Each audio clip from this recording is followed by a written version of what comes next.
Tango's down, Tango's down. We got him! From predicting Osama bin Laden's death 7 months before it happened, to outing Ricky Martin a whole decade before he revealed it to the public, here are some of South Park predictions that came true. Starting with the freakishly accurate portrayal of OBL's death. Sure, it's not the only South Park episode to predict how Osama bin Laden would die, but it's one that got the details a little too right. It's episode It's a Jersey Thing from season 14. The most wanted criminal plays a little role in the main plot of this episode, which involves a group of Jersey Shore-like characters visiting South Park and turning the entire place into a spoof of the well-known MTV reality show. By the way, this was also the last episode to include the recurring joke about Osama bin Laden getting shot in the head, since he was a South Park character like Kenny who'd appeared to die and then come back to life. And guess what? An attack on bin Laden's compound by Navy SEALs resulted in his death from a head wound less than a year later after It's a Jersey Thing aired. Yup. In the episode, we see a Special Forces commando emerge from the ceiling and kill bin Laden by shooting him in the head at the end of the episode. Exactly 7 months after this program aired, on May 2nd, 2011, SEALs did in fact kill bin Laden in the exact same way. Freaky, right? Did you know what's freakier? The way creators Trey Parker and Matt Stone can predict celebrity behavior. I mean, they did it once with Mel Gibson. Since Mel Gibson was detained in for a DUI and yelled anti-Semitic slurs at the arresting officer, his reputation in Hollywood has never entirely recovered. Then, a new video came to light, showing the actor abusing his former partner, Oksana Grigorieva. Controversy has dogged his personal life ever since, but if the season 8 episode The Passion of the Jew is any indication, Gibson had all the markings of an erratic celebrity, at least to South Park writers. In an episode that aired 2 years before the actor's imprisonment, the show discussed reactions to the popularity of Gibson's film, The Passion of the Christ. Kyle is furious with Gibson's movie in The Passion of the Jew, and he demands his money back. But the filmmaker refuses and starts doing the most bizarre things instead. This version of Gibson, who's obviously insane, enjoys dancing around semi-naked while twisting his own nipples and playing with his poop. But what really stands out is how Gibson, long before his prejudiced views were exposed in real life, purposefully incites anti-Semitism in this episode and his later appearances on the show.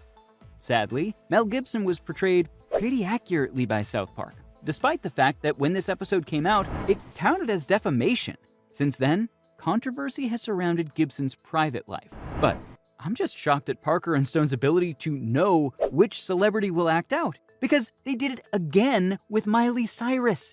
Pop diva Miley Cyrus often makes headlines for stirring up trouble, but back then, the young singer was still seen as quite innocent and harmless. Sure, after a few leaked photographs and her topless Vanity Fair shoot, hints about Hannah Montana's future started to surface that year. But nobody could have imagined how far she would go.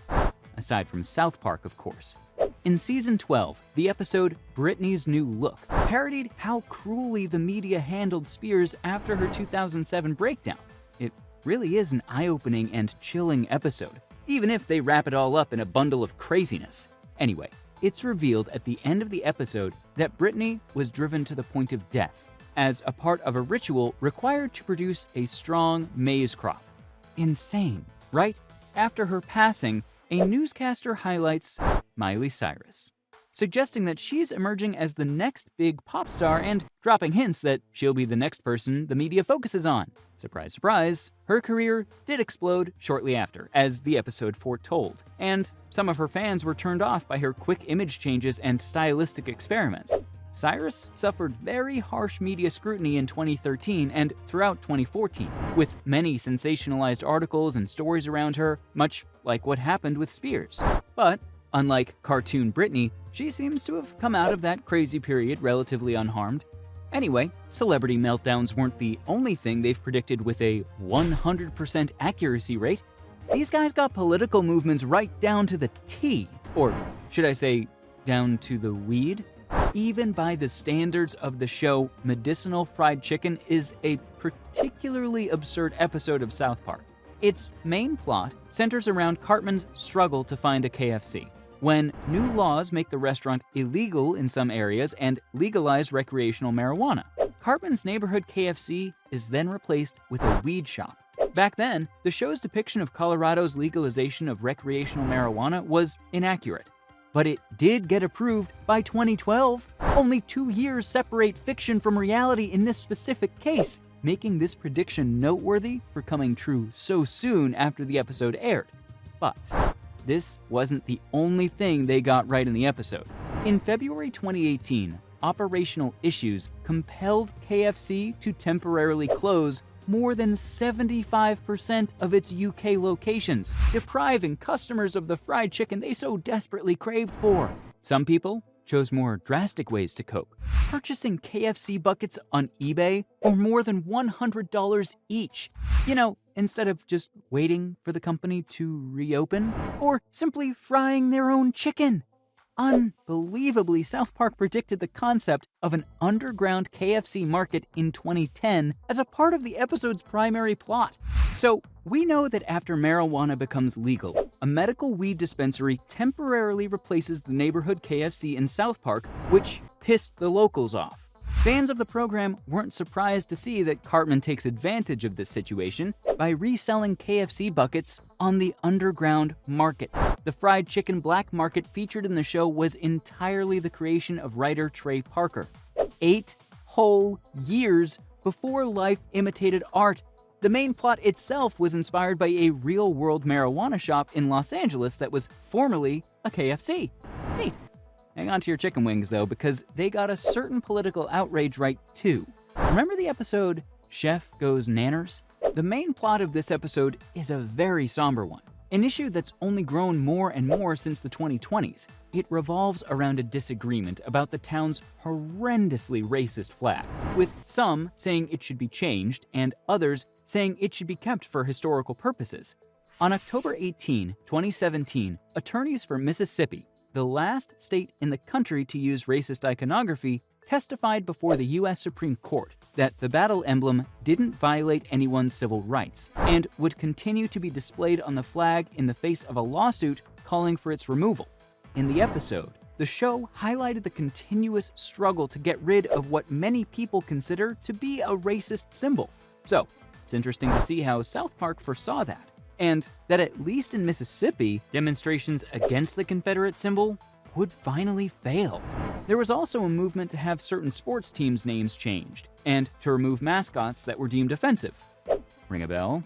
If you remember, the Cleveland Indians and the Washington Redskins switched to new names, the Cleveland Guardians and the Washington Commanders, respectively. Changes that were somewhat reminiscent of those made by the end of the Chef Goes Nanners episode. I really don't know how the writers do it, but they even got Trump's tweet threats on lock. Although Donald Trump had been a frequent Twitter user for years before his victory in the 2016 presidential election, this particular scenario is way too specific to happen by chance. The episode Put It Down featured Mr. Garrison tweeting a scathing message to Kim Jong-un, the leader of North Korea, and challenges him to destroy the town of South Park in order to get revenge on Tweek. And even though Trump had already been tweeting about the situation in the week before the episode, which served as the inspiration, he tweeted a threat just days after it aired. In it, Trump said that North Korea wouldn't be around for much longer, echoing Garrison's thoughts. Now, either the former president was taking notes, or the writers have a spy who has their ears and eyes everywhere.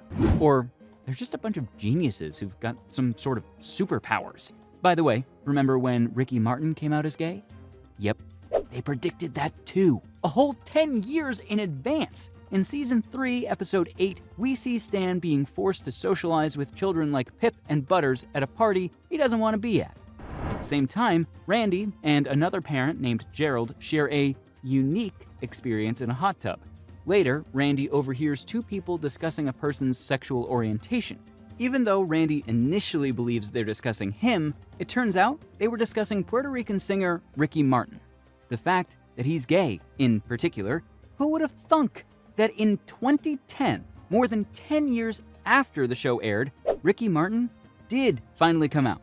making a public declaration of his sexual orientation. I call it witchcraft. So, from airing an episode in which Ricky Martin comes out a whole decade before he publicly revealed it, to predicting the way Osama bin Laden would die 7 months before it actually happened. These were some of South Park's predictions that came true.